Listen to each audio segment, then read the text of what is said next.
말씀과 함께 시작하는 하루 12월 4일 금요일 아침 매일 5분 말씀을 시작합니다. 오늘 하나님께서 주시는 말씀은 빌립보서 4장 11절에서 13절 말씀입니다. 내가 궁핍함으로 말하는 것이 아니니라. 어떠한 형편에든지 나는 자족하기를 배웠노니 나는 비천에 처할 줄도 알고 풍부에 처할 줄도 알아. 모든 일, 곧 배부름과 배고픔과 풍부와 궁핍에도 처할 줄 아는 일체의 비결을 배웠노라. 내게 능력 주신 자 안에서 내가 모든 것을 할 수 있느니라. 아멘. 우리는 살아가면서 끊임없는 물질의 유혹 속에서 자칫 신앙의 정도를 벗어나기 쉬운 위험 가운데 놓일 때가 있습니다. 이럴 때 여러분은 어떻게 하시겠습니까? 오늘 말씀을 통해 물질에 대한 신앙 자세를 어떻게 견지할 수 있을지 살펴보겠습니다. 먼저는 우리 모두는 어떠한 형편에 처하든지 자족하는 마음을 가져야 합니다. 오늘 본문에서도 살펴보았듯이 사도 바울은 모든 물질에 대해 초월하여 어떠한 형편에서도 스스로 만족하는 법을 배웠다고 말합니다. 이는 무엇을 의미할까요? 바울은 어떤 환경에서도 환경의 지배를 받지 않았다는 것을 말합니다. 그가 영향을 받은 것은 오직 예수 그리스도 한 분이셨습니다. 아멘.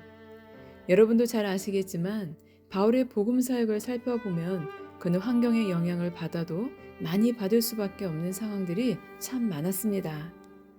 그러나 바울은 환경의 영향을 받지 않고 오직 예수 그리스도 한 분만을 따르며 그분 안에서 그분의 영광만을 구했습니다. 바울이 일생 동안 복음 사역 속에서 터득한 비법은 무엇이었을까요? 그는 배고픔, 궁핍, 비천함 가운데에서 만족하며 살았습니다. 사실 바울은 물질의 빈곤으로 말미암아 춥고 배고프고 헐벗고 목마름을 수도 없이 경험하였습니다. 고린도후서 1장 8절 말씀을 보면 바울의 비천함이 얼마나 심했던지 바울은 거의 삶에 대한 소망이 끊어질 정도였다까지 말하고 있습니다.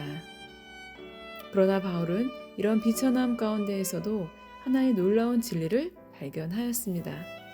그것은 바로 인간의 형상을 입으시고 이 땅에 오셔서 가난하게 되시며 가진 고초를 당하고 결국 당신의 생명까지도 내어놓으신 예수 그리스도의 겸손함을 발견한 것이었습니다. 그렇습니다. 바울은 자신의 궁핍함과 공고함 속에서 예수 그리스도의 겸손함을 배웠기에 오히려 그 궁핍함 속에서 기뻐한다고 담대하게 선언할 수 있었던 것입니다. 두 번째로 바울은 배부름과 풍부함, 부유함 속에서도 만족하였습니다. 이 말은 실제로 바울이 배부르고 부유하여 만족하였다는 의미가 아닙니다. 바울은 일평생을 공고함과 궁핍함 가운데서 살았습니다. 그러나 바울의 사역 속에는 가는 곳곳마다 여러 성도들의 끊임없는 도움과 후원이 있었습니다. 로마 옥중에서도 구제헌금을 받았으며 데살로니가와 고린도 전도시에도 물질적 지원을 받았습니다. 뿐만 아니라 고린도 전도시에는 브리스길라와 아굴라로부터 축식을 제공받기도 하였습니다. 사도 바울은 궁핍함 속에서도 때마다 시마다 하나님의 도우시는 손길을 통해 자족하는 비결을 배우게 된 것입니다. 마치 3년 반 동안의 가뭄 속에서 하나님이 보내신 까마귀를 통해 식물을 공급받았던 엘리야처럼 말이죠. 사랑하는 여러분, 우리의 삶 가운데 공고함이 비천함이 찾아올 때가 있습니다.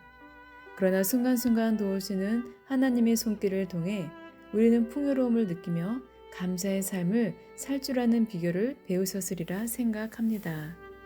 이 비결을 터득하는 사람만이 자족의 삶을 살게 될 것이며 진정한 하나님 앞에서 부유한 자가 될 것입니다. 아멘. 여러분은 찻잔에 차가 가득 채워졌을 때가 행복하신가요? 아니면 다 채워지진 않았지만 순간순간 주님의 도우심으로 그 찻잔이 채워져 갈 때가 더 행복하신가요? 오늘 말씀을 통해 우리의 삶 가운데 오직 예수 그리스도만을 따르며 그분의 영광만을 구하는 삶을 살기로 결단하는 시간이 되었으면 좋겠습니다. 그리하여 어떠한 형편에든지 자족하는 삶을 살았던 바울처럼 삶의 비결을 터득하시는 저와 여러분이 되시기를 축복합니다. 여러분, 오늘도 말씀 안에서 승리하세요. 사랑하고 축복합니다.